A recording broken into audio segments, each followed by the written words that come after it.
Is it weird that I think Lin-Manuel that Hamilton guy works better when it's animated?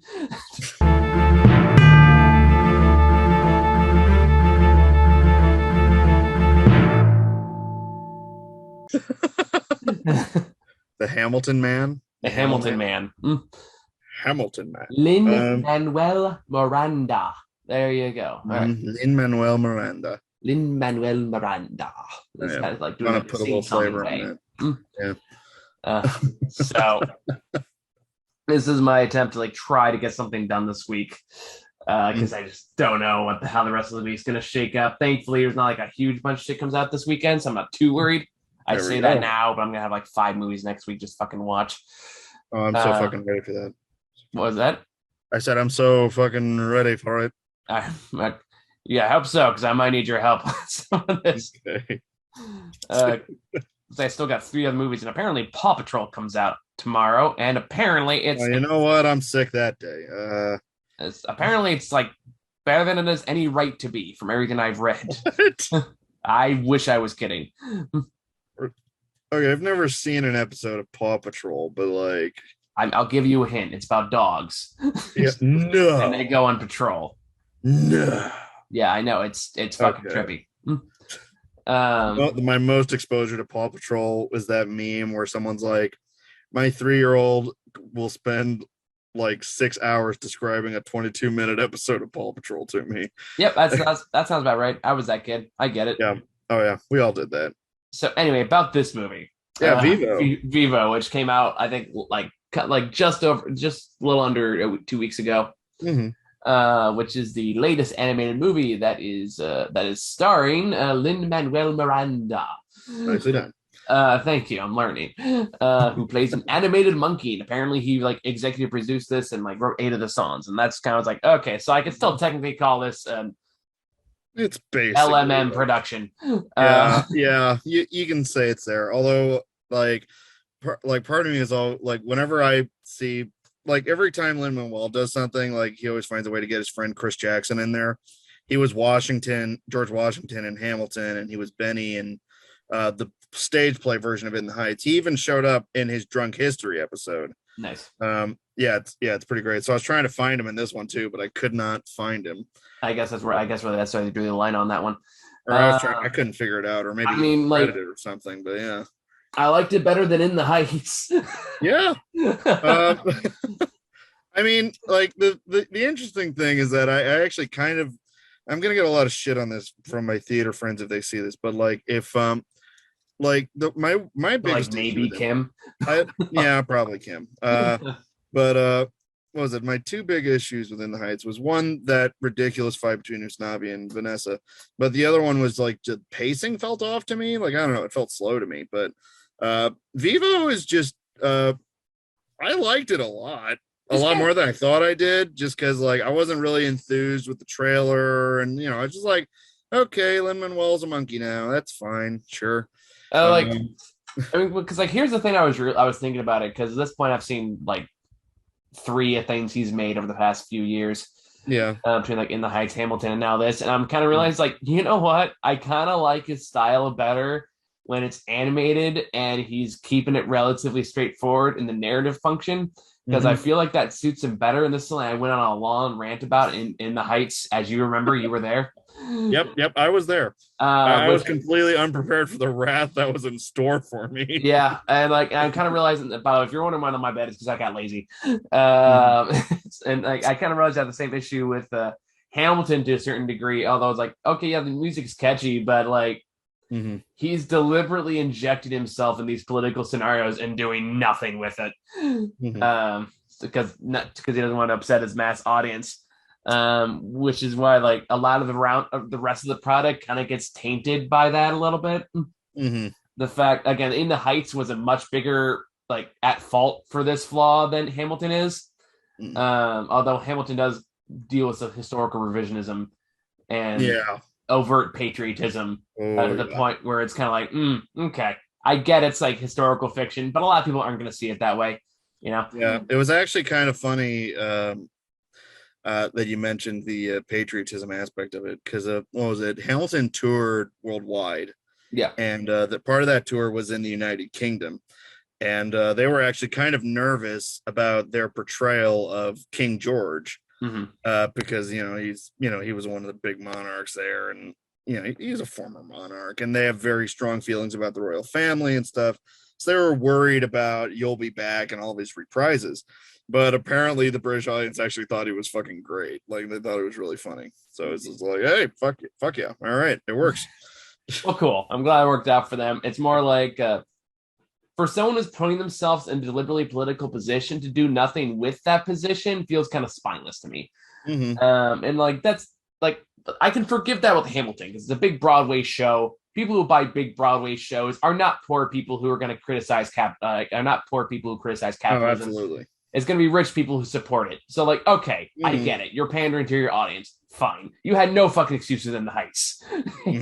I mean, the one thing I will give those two credit for, and I swear we'll talk about Vivo eventually. It ties back in. Oh, it does. Okay. I have a point here. Oh, thank God. The one thing I do like most about those two, or one thing that just a lot of people can agree on, is that it really helped a lot of non-white actors get really good acting work. And I'm not faulting that. Like, to be clear, I respect that position, but again, if that is your angle, and you're going to talk about things that affect these people of color, you should actually do something with that. Also fair. Again, this mostly applies In the Heights. Yeah. More so than Hamilton, because Hamilton is more like revisionist history of the people are the people of color, which is okay, sure. Yeah. Little wishy-washy in some aspects, but sure.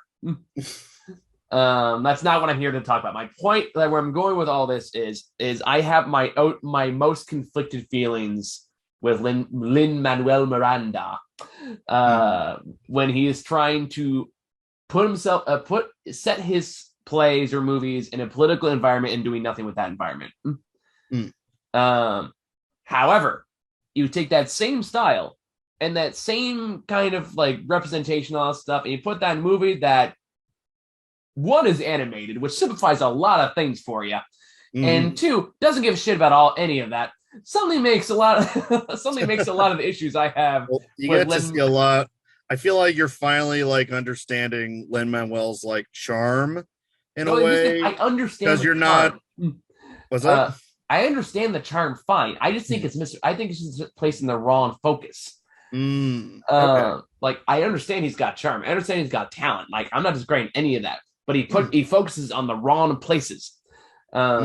Where it goes like, okay, cool. You want to get representation? Totally cool with that. You want to like give actors to people of color? Yes, absolutely. Go do that. If you're going to but again, it all boils back to is like, but you want to have your cake and eat it too, where you want to put in these more diverse areas, and also while ignoring the political history behind all of it. Even while you're still kind of talking about it, and then back down while you're doing it, which adds insult to injury. And again, this is mostly about In the Heights. I was gonna say, yeah, I am not well versed or well educated in these matters, so I have very little to offer on this one. Fair enough. Like, that's my main gripe with him in some of his more modernized projects. Yeah. This is a case where like it's a kids movie. No one gives a shit. We're not talking about the U.S.-Cuba relations. Like, we can just have Lin-Manuel Miranda be a fucking monkey and go on a whimsical hip hop adventure. Have it go on a whimsical musical where he like it's all about love and relationships and all these things and music, yada yada. It's like, okay, cool, totally within his wheelhouse. Focuses on his strengths. Yeah. Gets away from all the political baggage. So, like, with all that being said, I like this movie fine. Same. So that's where I was. I was gonna say, like, holy crap, that was a scenic route. That was a scenic route. To be fair, there was a couple divergences along the way. Little few detours, but we got there eventually. So my point I'm trying to make. At some point, we actually started talking about the movie we're reviewing. Yeah. So like I said, there was a build-up. So with all that being said, Vivo, in comparison to his other work, is just an opportunity. It's like, okay, cool. Most of the cast, animated anyway, I assume behind the scenes too, are like people of color, largely Cubans. Like, cool. That's neat to see. It's really bright and colorful. When Sony wants to do good, they can actually do good stuff. Mm-hmm. And like the songs are all catchy. Like Lin-Manuel Miranda's character actually has like an arc and a point. Yeah. Like the animation's very bright and colorful. There's a lot of like sort of it's very fluid. And there's a lot of like kind of life into it which I wasn't quite expecting because I was just like it's from the trailer once again, it was just like a brief little thing that I was looking at and I was like, okay. And then when I saw the first time I saw this was with my family. And like when we were like just gonna, because I think my mom wanted to see it because she loves Lin-Manuel Miranda, that's what we all do. So we were just like, yeah, let's watch it. And the moment we pull it up on Netflix and it goes to the trailer and it's it's the song that the little girl sings, like the bounce to the beat of my own drum one. Okay, yeah. And honestly, the first time I heard that, I was like, oh God, this is such an annoying fucking song. And I actually don't hate that song. I mean, okay, here's the thing, is that it was annoying to me at first, but like I rewatched it later, like with my second cousin Lola. She's like 2 or 3. And like the second time I was watching, I was like, okay, fucking Will. All right, fucking Lynn, you did it. All right, this is a good one. It's catchy. It's catchy enough. It is catchy enough where it's like it's like still kind of, it still has a little bit of fun. I think it just leaves for me, it left a bad first impression, but like on a rewatch, like it did get better for me. So I was all like, okay, fair enough. Okay, so for those who don't know what the movie's about, this movie is about a monkey named Vivo. And what kind of monkey is he? I forget. Like a Kikachu. A Kikachu, right? Guys, like I know it sounds like Pikachu, and that's like most I got out of it. Yep. I mean, they're both yellow, so it works. It's probably was based on it. I think about it. Anyway, Kikachu monkey, who got stranded on the island of Cuba, where he kind of plays this like this street show with his elderly adoptive father, kind of, who was this? I forget his name. I think they're friends. Andre. I mean, like friends, owner, whatever. I mean, there's obviously a language barrier, so I had to go with friend. I mean, he taught a monkey to like play the recorder and drums and shit. So I mean, like, you don't call your dog. Clearly, there was some kind of I don't know how they figured out how to communicate with each other. I guess the whole thing was just music and like. I don't know how the fuck he taught a monkey to play drums, but I mean, damn, props to you, dude. Whatever, man. The dude's got talent. Shit. I mean, I think Andres needs to be like, like I feel like I feel like that fucker better have taken notes on that crap because I feel like members of the scientific community would love to hear about a Kikachu. I'm getting all my names mixed up. A Kikachu who plays like multiple instruments and understands like beat, rhythm, and everything else. I can play fucking phone piano like proficiently. Sure, whatever. Kids, okay. I mean, that's just me not turning my brain off. Like that's definitely a case. Like kids cartoon. I can ignore the logic behind it. Whatever. I mean, like it's a monkey that really loves music. So I never had that thought until like this moment ago. So it's like honestly, while I was watching it, I was just having fun vibing through it. Fair enough. Anywho. So through while that is happening, so basically he and this elderly man whose name I forget, I think his name is Carlos. Andres. Was that Andres? Okay. Andres. They have a pretty decent life out there until one day Andres gets a letter from his old love, who went to Florida, which is not a great time to go place to go right now, to like become this famous musician, and she succeeded, and he kind of got left behind, and now she's doing like a farewell tour, and this is his chance to finally tell her how she feels, and is like, I respect where he's coming from. The same time, it's like, dude, like it's been at least 20 years after a certain point. She was like, I want you to have my final show too. Like she said she wanted to sing with him, and he's like, now I'll finally tell her how I feel. I mean, she waited this long, but that's me being nitpicky. It's like bitch, he helped you. Like, pick up a goddamn phone every now and again. Yeah. Call that fucker up. On bad terms. He was like, I'm going to be famous now, bye, and just left him there. Yeah, she just dead ass forgot.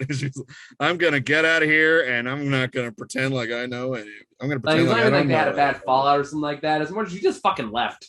And he was okay with it. Everyone. It was a mutual send-off, and she never picked up the phone. So that's on her, as far as I'm concerned. I mean, he never called her either, so it's like, it's like a weird parting where it's like one of those goodbyes where you barely even say goodbye, and then it's just like, well, it's been 20 years.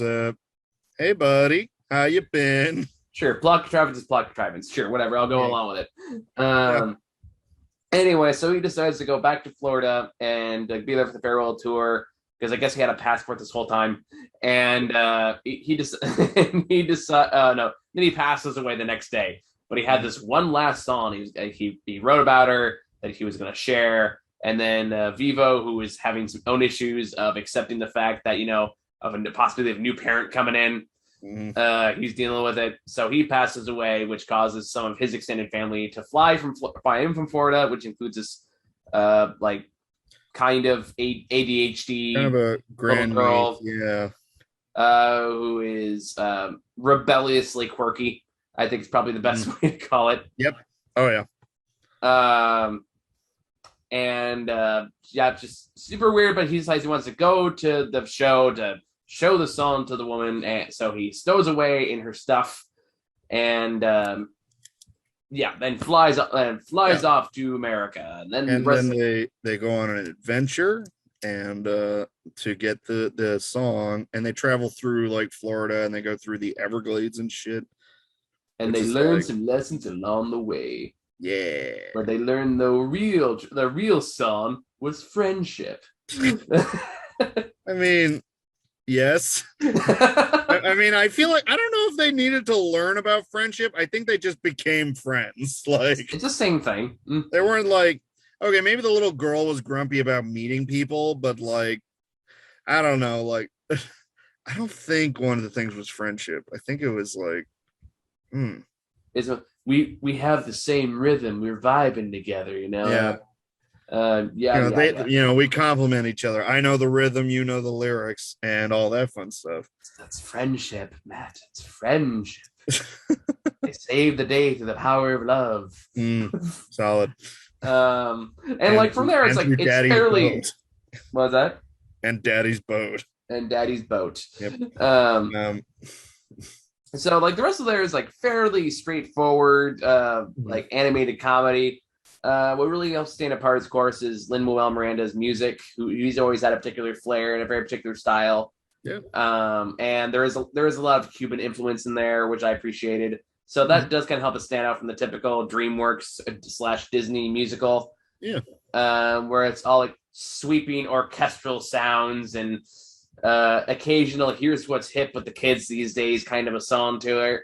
Which there's still a bit of that. Yeah, a little bit, but like, but not it's too. Not like the whole. Honestly, one thing that kind of surprised me about the music was that there's a lot of like small reprises through the whole thing. So it actually, like, in a way, I feel like that helped make it more memorable because it kind of called back to itself a lot. I could see that. Yeah.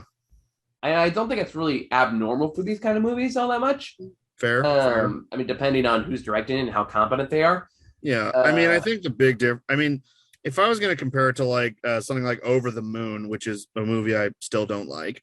You weren't alone on that. I didn't like it either. But okay, good. I remember liking it fine. Yeah. I remember being very just annoyed at they're trying to push sibling dynamics, but the siblings aren't even together through most of the movie. So it's like, wait, were you the one I talked about that with? Or I think I saw that with you. Yeah. Yeah. I think I reviewed that with you. Like, my biggest issue with that.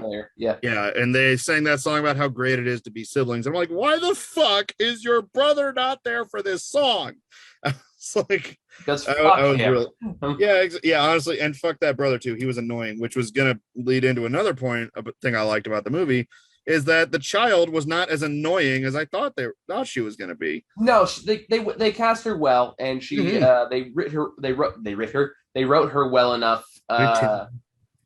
Okay, grammar Nazi. I don't think that was they written her well. I think that's worse. They wrote her well. I was correct the second time. Yep. Mental prick. But anyway, and so like her arc through the movie makes a lot of sense. Honestly, I feel like the most unrealistic part about this movie is the fact that there are ultra progressive Girl Scouts in Florida. I feel like that is. I'm gonna be honest. Like, I thought I thought I was gonna hate the Girl Scouts, but I actually liked them a lot too. Like, They have I their charm. fucking love how they were just bullying this one man, and like they were like, "Oh, you're using a plastic bag." Oh, I see. Well, how about instead of killing the Everglades, you use this cloth reasonable man? The guy's just like, "I'm not a bad man. I just want cookies." I love that. It was a funny ongoing joke, but for me, it's just like those little girls wouldn't be in Florida. Yeah. Yes, Florida, as we all know, the liberal state. Yep. Yep. Where everyone there is ultra progressive and totally not, a death skull in America right now. There aren't any memes about Florida about inhabitants being off their goddamn rocker. No. People are very sensible here. And with the governor that has an active death wish against its entire population. Nobody. Oh, damn it. I had another one. Shit.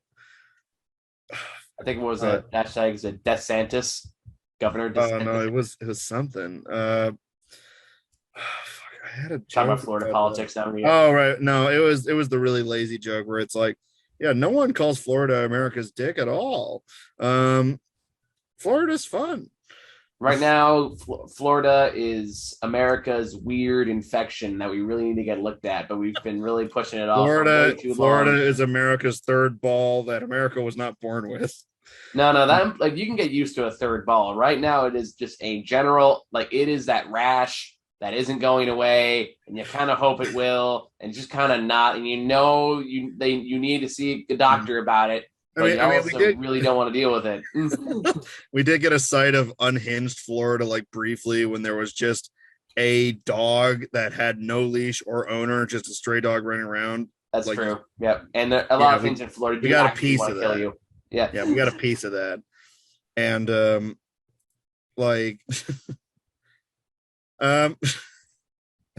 were we talking about a movie at some point? Yeah, I was like, and just like the real Florida, there's this movie has a lot of things that is actually trying to murder the people involved. Oh, absolutely. It's also another. I thought it was pretty rad that they took the movie to the Everglades. I mean, like if you're gonna hit all the Florida sites, you gotta have to do the Everglades. Yeah, you gotta hit Miami and the Everglades. It's definitely an easy narrative shortcut. Here's where all the dangerous things are. Yeah. I mean, like you had a bunch of animals with kooky cyplods, kind of like the bat from like Fern Gully at one point. Yep. Whereas like we're gonna interrupt this movie to involve a snake protagonist and two birds who really want to fuck. Yep, snake antagonist. Yeah. Was that played by snake voiced by Yondu? Yeah, I was gonna say. Yeah, that was Michael Rooker. Yeah, he voiced the snake. That makes. I thought that was him. Mm-hmm.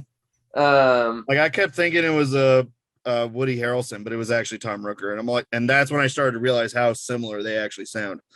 But I did not get Woody Harrelson at all, but I can like kind of see if I really think about it. I think I was also just incorrectly remembering Woody Harrelson as Yondu, even though it was Michael Rooker. I think that was also just me. I mean, the clear distinction is Woody Harrelson looks like he just grew up on a bunch of movies from Texas. Yeah. And Rooker sounds like he smoked cigarettes for 30 years. Like that's really how you tell the difference between the two right there. Fair. The one thing that bugged me about the snake is that he hates noise. You're in the Everglades. Yeah, but well, no, the thing that bugged me was that the snake hates noise. Snakes are deaf. Every single one of them. Snakes do not have ears. All snakes are deaf. Like that's a thing. Yes. All snakes are deaf. I'm gonna fact check that. Like if you okay, yeah, Google it right now. But it's like if you turn the phone's ringer on, put it next to a snake, the snake wouldn't even notice. But if that phone was on vibrate, the snake would be like, what the fuck is right next to me? Snakes are deaf. No, they're not. What? Let's see. Scientists now believe there are a couple of different ways that snakes may sense or hear sounds. It may not be the most literal sense, like you or I do. Let's see. Apparently, we're learning science facts now.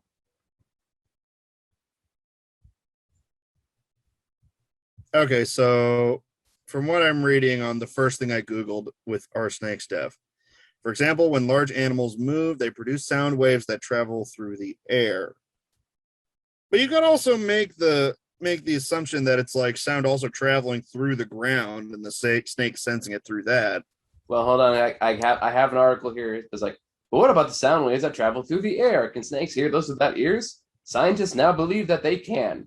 Humans have tiny bones in the inner ear that are critical to the process of hearing. Snakes have similar structures in the sides of their head connected to their jaw bones.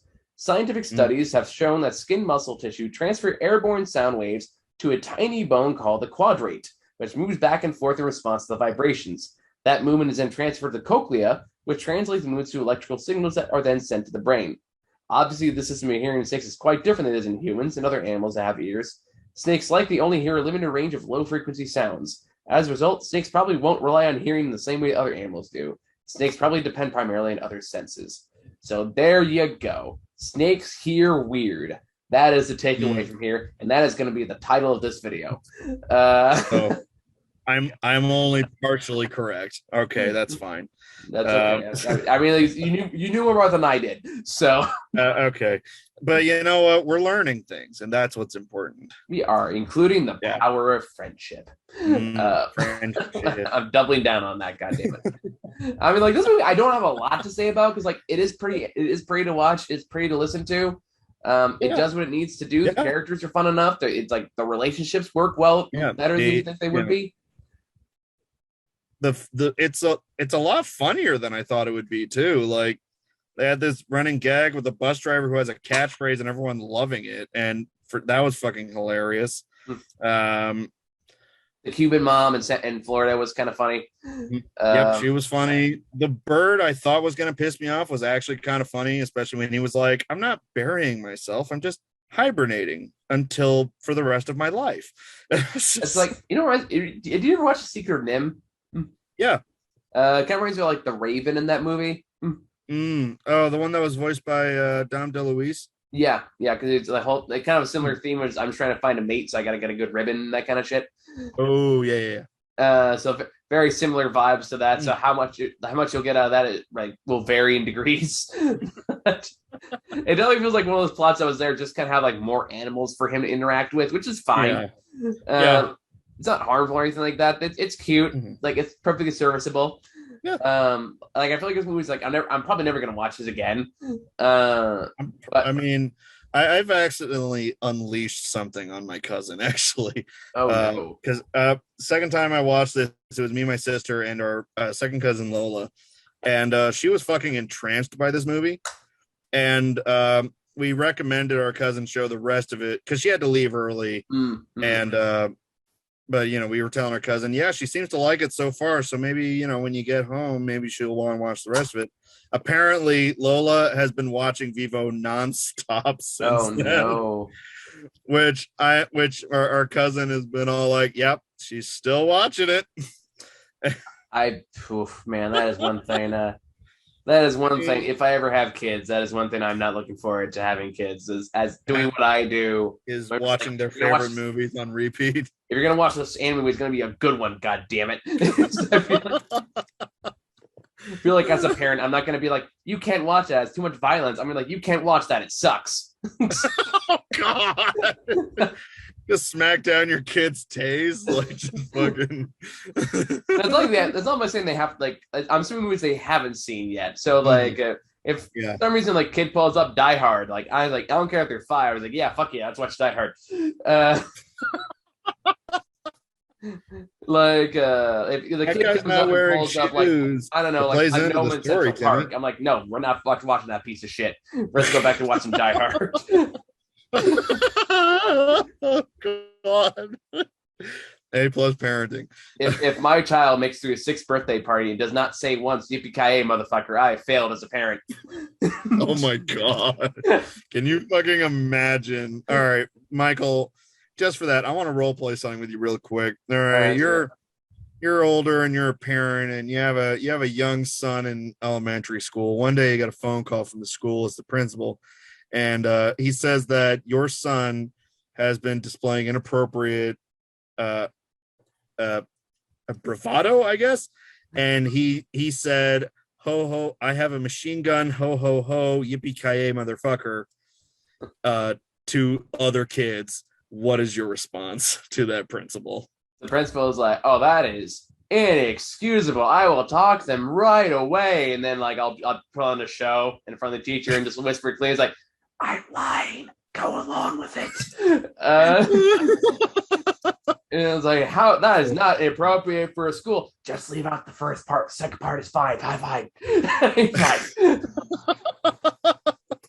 We only quote Die Hard at home. High five. All right, go ahead. Kimmy, I want to tell you something. It's that, now that you're going to a new school, I want to let you know that you probably watch way cooler fucking movies than your classmates do. They're gonna be talking about Frozen and Tangled, but and just play along with it. But just know that your home is always here with RoboCop. I don't know, like you gotta be careful with your '80s movies in your child. They can't be too unreal, like because the quality of special effects changes so much over the years. You gotta pick something a bit more modernized to kind of wean them into it. And then when they're older and they appreciate some of the classics, that's when you bring up like Aliens and shit. I'm gonna be a great all right, dad. Timmy. Happy 12th birthday. We're watching Aliens. It's like you got 3 watches on Vivo. Then we're watching something Dad wants to watch. Oh man! Don't worry, you can watch 2. You keep your eyes open the whole time. I promise. Oh my god! Yep, those are called nipples, and that is '80s Bush. Oh my god! It's only on there for a second. They're gonna have questions. Answer it early. Yeah. Rip the Band-Aid off. Meanwhile, your wife is just like, I can't fucking believe his favorite movie is Die Hard. How dare you, Michael? I don't know. I'm hoping my future wife's gonna be on board with it. That's my hope. Fair. God help your kids. Every Christmas we watch Lord of the Rings. That is gospel in this household. All right, kids, time for our favorite Christmas movie, Gremlins. 2.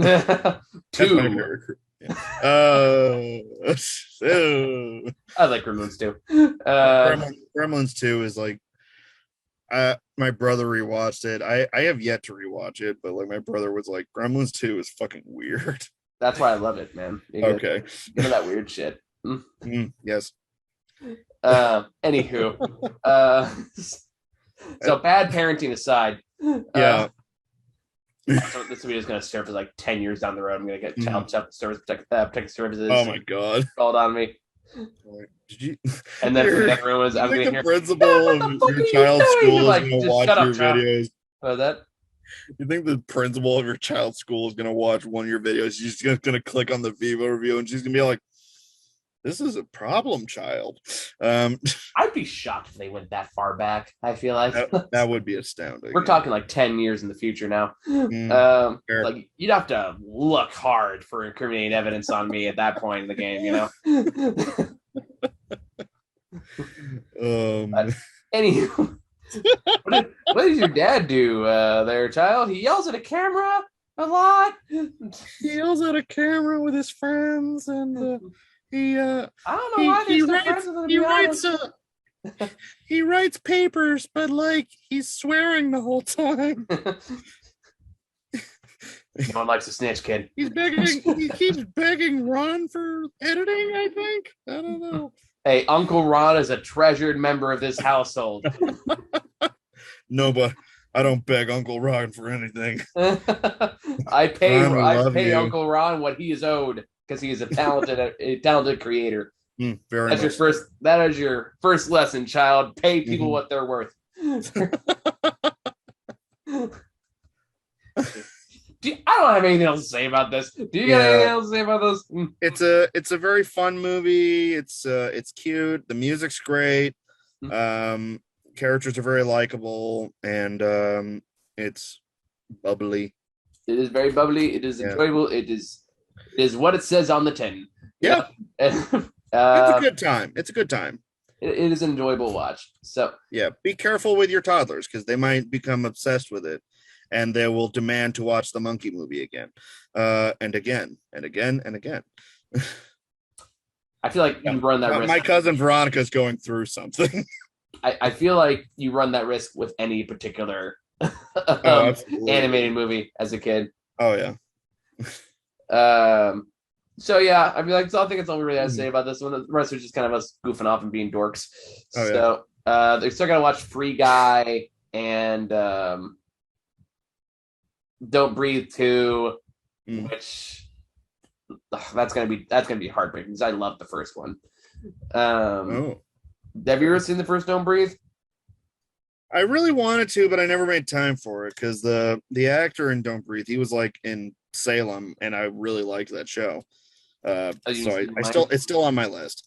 Yeah, like I'd say watch it. Very, very good. Very good movie. Knows exactly what it's doing. The second one, this looks like it's putting in some very questionable elements with what established in the first movie. So we're gonna see. Yeah, and then respect is out between that movie and this one. So all right. And I'm gonna say this now because I know I'm gonna get questions about this, guys. I don't know if we're gonna do Paw Patrol. Like, that's definitely a case where, like, that's clearly meant for, like, little kids. What am I going to say about that? Other than, like, yeah, it's not good for... Well, no fucking shit. Like, two grown-ass people in their late 20s are going to look at that and go, I don't really see the artistic value in this. Like, what the fuck am I going to say? I don't know. So, like, my point is, like, maybe... You can tell the social commentary is ripe in Paw Patrol, where the ambulance dog does his best, but you know, apparently the cop dog gets PTSD in this movie, so I don't know. Maybe it does. What? I'm sorry, I don't know if I blew out the sound of my laptop. Fucking what? I'm not even fucking kidding. Because like I looked up a review, like one of the early reviews, like has 88% on Rotten Tomato right now. Holy shit! And I'm like, I think the writer says, really?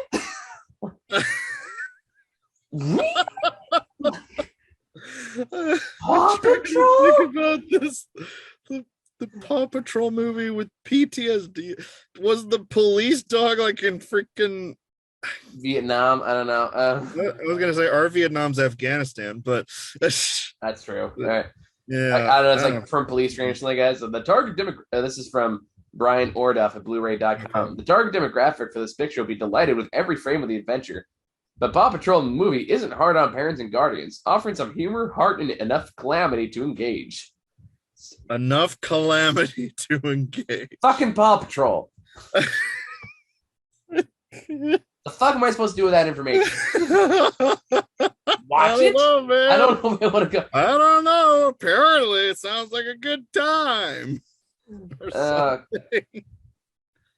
One positive review says the voice cast includes Kim Kardashian as a poodle. And most of these are average reviews. No one is saying that it's like spectacular, but it's like, apparently it's like better than dog shit. I mean, honestly, you had me at the police dog gets PTSD, and then you lost me at Kim Kardashian as a poodle. I don't know, man. Because I've seen Kim Kardashian act. She cannot act. That's she has no. Just she's unable. You know, that's going to be a big question mark for next week. I don't know if we're going to do it. I wouldn't bet against it unless there's just a massive demand for some reason. You fucking masochists for me to watch. You fucking monsters that force us to go watch Paw Patrol the movie. Savages. You creeps. And I know for a fact that coming in the head says, when are you going to watch Paw Patrol? I'm like, I don't know. We'll see. I don't know. I think it's all you got for this one, guys. So see you all later. All right, have a good one. Bye.